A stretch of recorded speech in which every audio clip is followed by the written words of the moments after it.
But so that's one of the big mistakes I made. You see, right now we're relatively even in harvester count, but he gets this gold down, and I failed to scout this gold base, and he has this gold for a while, and that puts him way ahead in economy.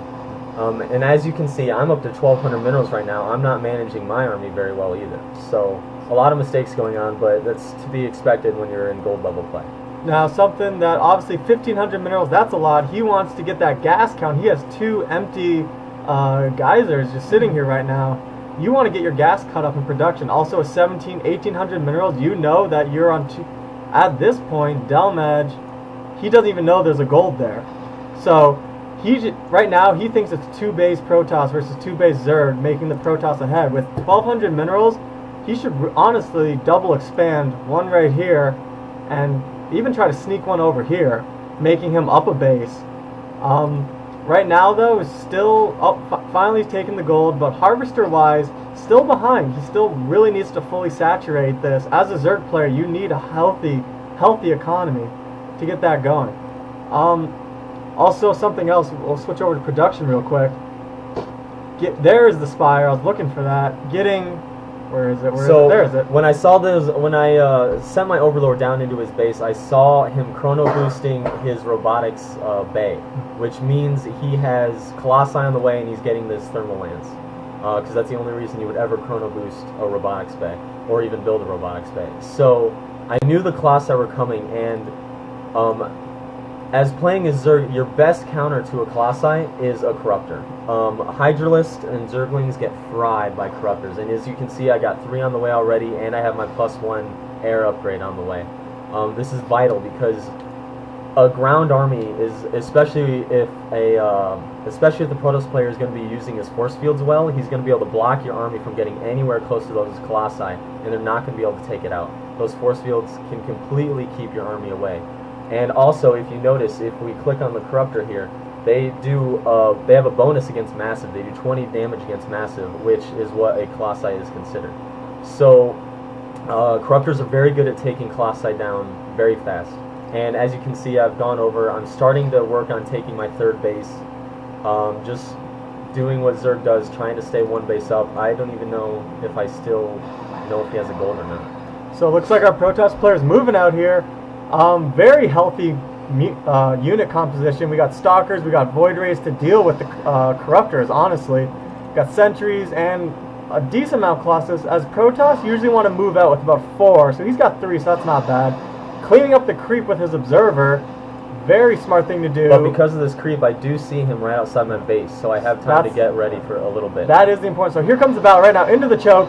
This is where a little miss micro there on the Colossus. They are way too far in front. These Corruptors, just taking them down. You'll notice the force field's not really that effective. Still, all the roaches are shooting. Corruptors doing their job. I think he only lost 1 Corruptor there, taking out the Colossi, and now look what happens to a Gateway army versus roaches and Hydralisks just sitting in the back. This one has 3 kills.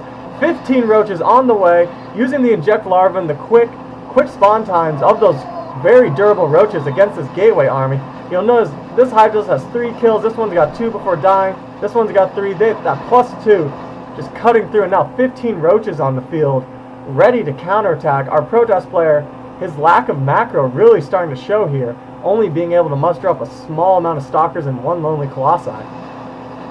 Here comes the attack by Delmage, now warping in Stalkers, but really Corruptors countering the Void Ray, Roaches and Hydras just cutting through the Stalkers. Stalkers do a bonus versus Roaches, but in this amount, it's really not much you can do. Corruptors countering the Void Rays, and he quits. He quits. That is so the GG. At this point, if you think about it, he's got 863 minerals up here at the top.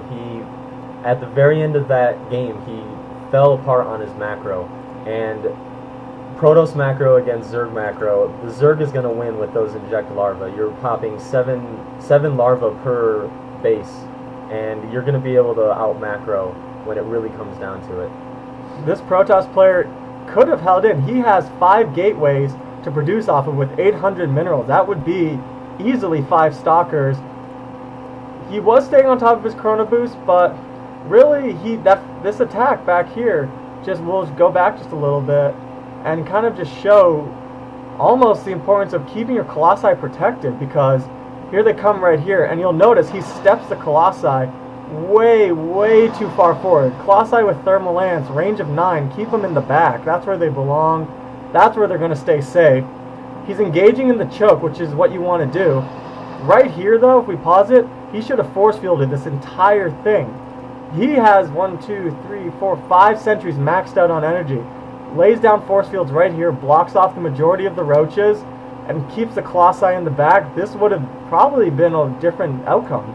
But you notice the Colossi are in the front, the Zealots are in the back, totally mismicroed that, and really just keep your Colossi back, and they would have stayed alive. You'll see how fast the Corruptors just cut them down, though. And if you guys notice, when that battle started, I was down 20 in supply in the food count. A Zerg player that's down on food count rarely is going to win a battle, but those Corruptors they just cut through those Colossi and even the Void Rays so well that it didn't even matter that I was a little bit behind. And then with the 15 roaches that I popped out as the battle finishes, that really just allows me to hard counter, and that's pretty much what ends the game. Alright guys, thanks, subscribe, and send us your videos to StarCraft2edu. Thank you.